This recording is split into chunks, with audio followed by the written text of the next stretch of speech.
আসসালামু আলাইকুম, হোয়াটস popping everyone. আশা করছি সবাই অনেক ভালো আছেন। আজকে খুব মজার এই জিনিসগুলো দিয়ে আমরা সেন্টেন্স মেকিং শিখব। প্রথমে আছে এক্ষুনি বা এই সময়, এই মুহূর্তে। এগুলো দিয়ে আমরা অনেক সেন্টেন্স কিন্তু নিজেরা বলি সবসময়, তাই না? এরপর রয়েছে লোকে বলে। তো আমরা বলি যে লোকে বলে ড্যাশ ড্যাশ ড্যাশ, লোকে বলে এগুলো ভালো না, লোকে বলে ওই জায়গায় যেও না। তো এই লোকে বলে দিয়ে বিভিন্ন সেন্টেন্স। এরপর হচ্ছে হতাশ, কোনো কিছু নিয়ে হতাশ হয়ে যাওয়া। সো এই তিনটে দিয়ে কীভাবে সেন্টেন্স বানাতে পারি আমরা আজকের ক্লাসে সেটাই দেখে নিব।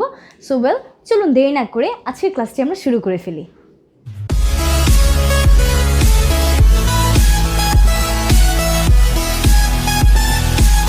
Welcome back. প্রথমে আমরা দেখতে চলেছি এক্ষুনি, এই সময় বা এই মুহূর্তে। এই ধরনের সেন্টেন্সগুলো আমরা কিভাবে বানাতে পারি, এদের ইংরেজিটা আমরা কিভাবে করি। এক্ষুনি বা এই সময়, এই মুহূর্তে, এই সময় অথবা এই মুহূর্তে। এই সেন্টেন্সগুলোকে মেক করা হয় রাইট অ্যাওয়ে দিয়ে। কী দিয়ে বলুন তো? Right away. সো ধরুন কেউ আপনার কাছে এক গ্লাস পানি চাইলো আর আপনি বললেন আমি এক্ষুনি এটি নিয়ে আসছি। তো আমি এক্ষুনি এটি নিয়ে আসছি আমরা কীভাবে বলতে পারি? I am bringing it right away. I am bringing it right away. এবার ধরুন কেউ একজন বলছে যে আমি এক্ষুনি তোমাকে কল করব, বা আমি এক্ষুনি এই সময় এই মুহূর্তেই তোমাকে কল করব। So I will call you right away. আমরা যদি বলি যে এক্ষুনি ঝড় শুরু হবে, দ্য স্টর্ম, স্টর্ম মানে হচ্ছে ঝড়, the storm will start right away. So তাহলে রাইট অ্যাওয়ে মানে হচ্ছে এই সময়, এক্ষুনি, এই মুহূর্তে। That's it. আর আমরা বলেছি I am bringing it right away, I will call you right away, the storm will start right away. এবার আমরা দেখব লোকে বলে।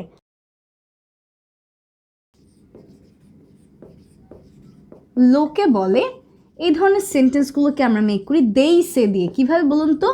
দেই সে।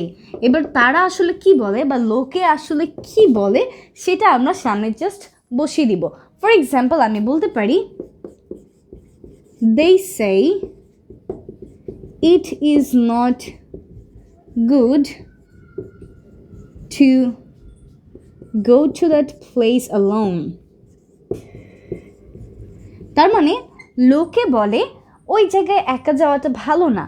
they say মানে লোকে বলে it is not good to go to that place alone.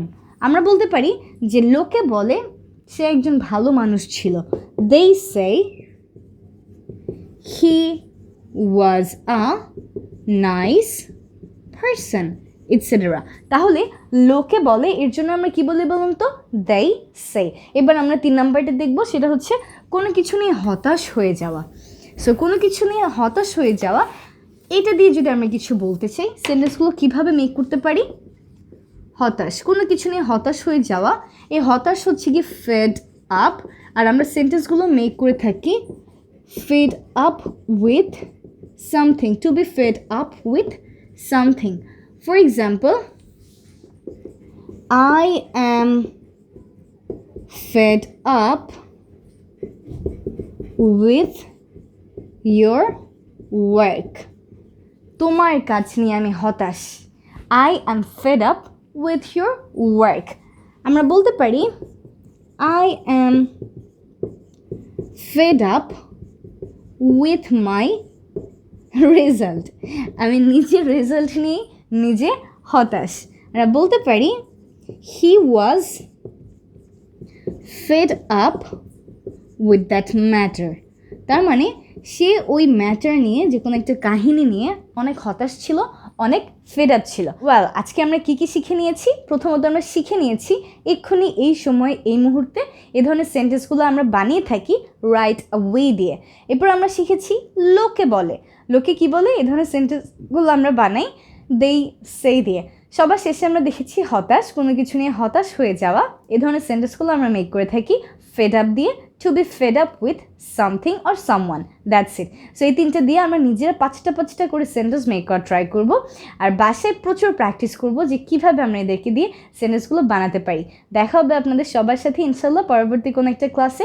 Stay connected everywhere. Subscribe to our YouTube channel to get our daily tutorials and like and follow our page to get our live classes, and also stay connected to our group and Instagram account and other accounts too. I'm Noore Jannat Meem. I hope to see you all real soon. Take care of your health and stay blessed. Goodbye.